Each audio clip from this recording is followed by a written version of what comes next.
Allu Arvind sir ఉన్నారు కొంచెం. ముందు ఒకరి సార్ మాట్లాడివ్వండి ప్లీజ్ ప్లీజ్. భయమేస్తాను. అందరూ ముందుగా అందరికీ థ్యాంక్ యూ. విజయ్ అన్న thank you so much. Allu Aravind గారు thank you so much sir. Dheeraj గారు, బండ్ల గణేష్ గారు అందరికీ thank you so much sir. Okay జై బాబు. సో ఫుల్ సర్కిల్ మూమెంట్ అంటే ఏంటో ఈ సినిమాతో నాకు అర్థమైంది. 1 కాదు 2 కాదు 3 కాదు. 2019లో నా ఇంజనీరింగ్ అయిపోయింది. అప్పుడే కాల్ వచ్చింది, అరే ఒక సినిమాలో యాక్ట్ చేయడానికి ఆపర్చునిటీ ఉంది అన్నారు. ఏ సినిమా అంటే పేరు డియర్ కామ్రేడ్ అన్నారు. హీరో ఎవరు అంటే విజయ్ దేవరకొండ గారు అన్నారు. అప్పుడే ఇంజనీరింగ్ అయింది, జాబ్ ఆ రోజే మానేసి ఆ సినిమాలో నేను ఫస్ట్ టైం ఒక స్టార్ని చూడడం అంటే విజయ్ అన్ననే. చాలా బ్యూటిఫుల్ ఎక్స్పీరియన్స్ నా లైఫ్లో. ఆయన తిప్పి కొడితే మొన్న సినిమా రిలీజ్ అయ్యాక అన్న ఇంటికి పిలిచాడు. మళ్ళీ అన్న 2 days తర్వాత hi ray this is Vijay అంటే విజయ్ చాలా బాగుంది అంటే ఏం అర్థమైతేలే. అసలు ఈ సినిమాలో ఒక లిరిక్ ఉంది, చెప్పుకున్న వింతలన్నీ అసలు ఎప్పుడైనా జరుగుతాయా అసలు. సో అంటే 1 weekలో లైఫ్ చేంజింగ్ ఫ్రైడే లైఫ్ మారిపోతుందని అందరూ చెప్తుంటారు కదా. ఎప్పుడు నమ్మను నేను. సూరత్, నితిన్ అన్న వీళ్ళందరూ చెప్పేవాళ్ళు లైఫ్ చేంజ్ అయిపోతున్నా. బట్ ఐ థింక్ లాస్ట్ 10 yearsగా మనం కష్టపడినది, మంచి చేసినవన్నీ ఐ థింక్ బ్లెస్సింగ్స్లో వస్తున్నాయి అనుకుంటా మార్తాండ్. ఇంకేదో చెప్దాం అనుకున్నా.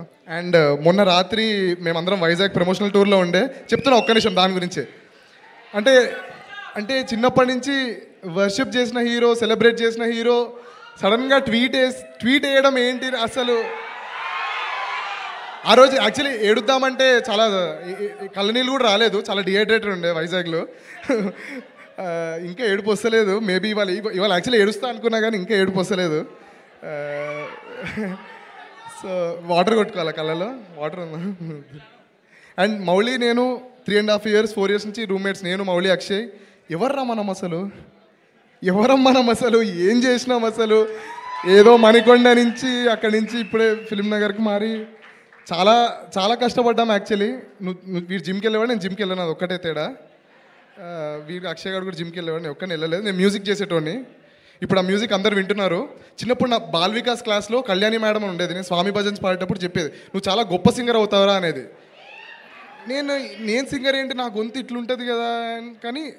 కానీ ఈ సినిమాలో పాట పాడా నేను. కాత్యాయిని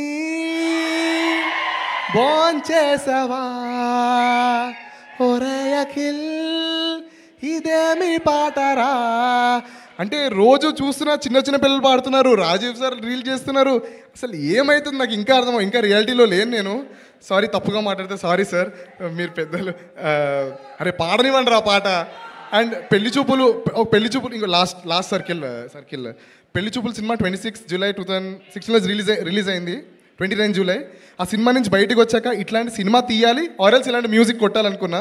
సో ఆ సినిమా సంగీత దర్శకుడు Vivek Sagar, my mentor, song the last song ఈ దూరమే అని. ఈ దూరమే కరిగేంతలా నా కలలనే పంపించనా ఏకాంతమే, అంతే వచ్చు. Thank you so much Vivek అన్న for singing this song. And I would love to thank my lyricist Swaroop Goli, Kittu Visa Pragada, singer Sanjith Hegde, Vivek Sagar, Anurag Kulkarni, Jessie Gift గారు, Sony Kumandari and Shivani. Thank you so much Shivani. One డేలో ఓవర్సీస్కి పంపించాలి. తన నా స్టూడియోకి వచ్చి బ్యాక్గ్రౌండ్ స్కోర్లో వోకల్స్ పాడింది, background vocals. Beauty of the film, beauty of collaborations is Shivani screen మీద ఉంది అండ్ అక్కడ వెనకాల వచ్చే బ్యాక్గ్రౌండ్ వాయిస్ కూడా తనదే. లలా లలా లా అని తను అంటుంది కదా, తన వాయిసే అది. వెరీ గ్రేట్ఫుల్ శివాని, మన కొలాబరేషన్. అండ్ మా ప్రొడక్షన్ టీం అందరికీ థ్యాంక్ యూ. ఒక 1 week నుంచి ఇది ఎన్నో ఈవెంట్ కూడా గుర్తొస్తలేదు నాకు. మా ఇంట్లో వాళ్ళు ఏం చేస్తున్నారంటే థ్యాంక్ యూ సో మచ్ అంటున్నా. సో అందరికీ పేరు థ్యాంక్. ఆదిత్య మ్యూజిక్, నిరంజన్ గారు, మాధవ్ గారు, థ్యాంక్ యూ సో మచ్. అందరికీ థ్యాంక్ యూ. ధీరజ్ అన్న అండ్ వంశీనంది పాటి గారు, బన్నీవాస్ గారు, thank you. ETV team, Sai Krishna అన్న, నితిన్ అన్న, మా సిపీస్ సూరత్, కిషోర్, అందరికీ థ్యాంక్ యూ. అంతే. Thank you. అండ్ ఎస్ మారుతాను, నీకు కూడా థ్యాంక్ యూ. అన్నారు ఇద్దరం వెళ్ళి కొనుక్కున్నాం అన్న, ఇవాళ స్టోర్లో ఇద్దరం కలిసి వెళ్ళి కొనుక్కున్నాం. ఇక ప్యాంట్ కూడా రౌడీ అన్న.